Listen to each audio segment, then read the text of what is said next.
কিয়ামতের পূর্বাভাস হিসেবে রাসূলুল্লাহ সাল্লাল্লাহু আলাইহি ওয়াসাল্লাম বলেছেন, আমার উম্মতের মধ্যে যখনই ইহুদিদের অনুকরণ করা শুরু করে দিবে, যখন ইহুদিদের মতো আচরণ শুরু হয়ে যাবে আমার উম্মতের মধ্যে, তখনই বুঝে নিবা কিয়ামত আর বেশি দেরি নয়, কিয়ামত খুব সন্নিকটে চলে এসেছে।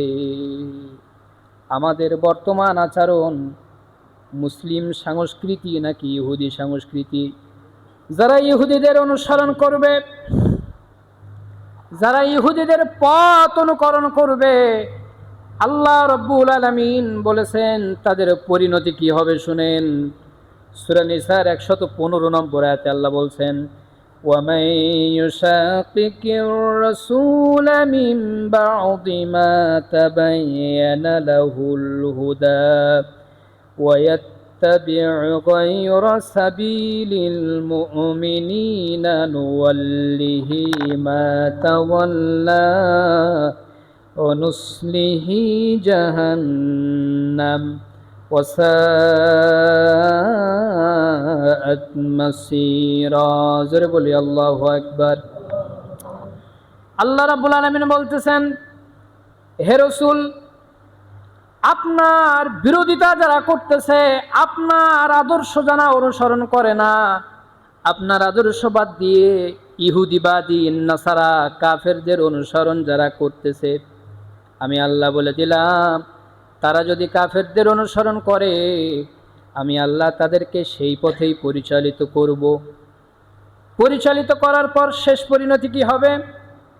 অনুসলিহি জাহান্নাম, তাদের আবাসস্থল হবে। পরিশেষে এমন আবাসস্থল, তাদের আবাসস্থল দিয়ে দিব আমি আল্লাহ জাহান্নাম। তারা যেই পথে চলতে চায়, আমি আল্লাহ সেই পথেই তাদেরকে পরিচালিত করব, কিন্তু তারা জান্নাতে যেতে পারবে না। তারা যাবে কোথায়? জাহান্নাম। সুতরাং আপনাদের উপরে সিদ্ধান্ত আল্লাহ দিয়ে দিয়েছেন, যদি আপনি রসুলের অনুসরণ করেন, রসুলের অনুসরণ বাদ দিয়ে ইহুদিদের অনুসরণ করেন, ওই পথে আল্লাহ আপনাকে পরিচালিত করবে, কিন্তু শেষ পরিণতি কোথায় হবে? যদি ইহুদিদের অনুসরণ করে শেষ পর্যন্ত আপনি মরে যান, মরে যাওয়ার পরে আপনার আবাসস্থল কোথায় হবে? জোরে বলেন। জাহান্নাম। সূরা নিসার 115 নম্বর আয়াত। আল্লাহ রাব্বুল আলামিন বলতেছেন, তারপরে যারা দুনিয়ায় ইহুদিদের অনুসরণ করে, কাফিরদের অনুসরণ করে, নিজেদেরকে সভ্য সমাজ বাস্তবায়নের জন্য যারা প্রচেষ্টা করে, তারা কখনোই তা সম্ভব করতে পারবে না।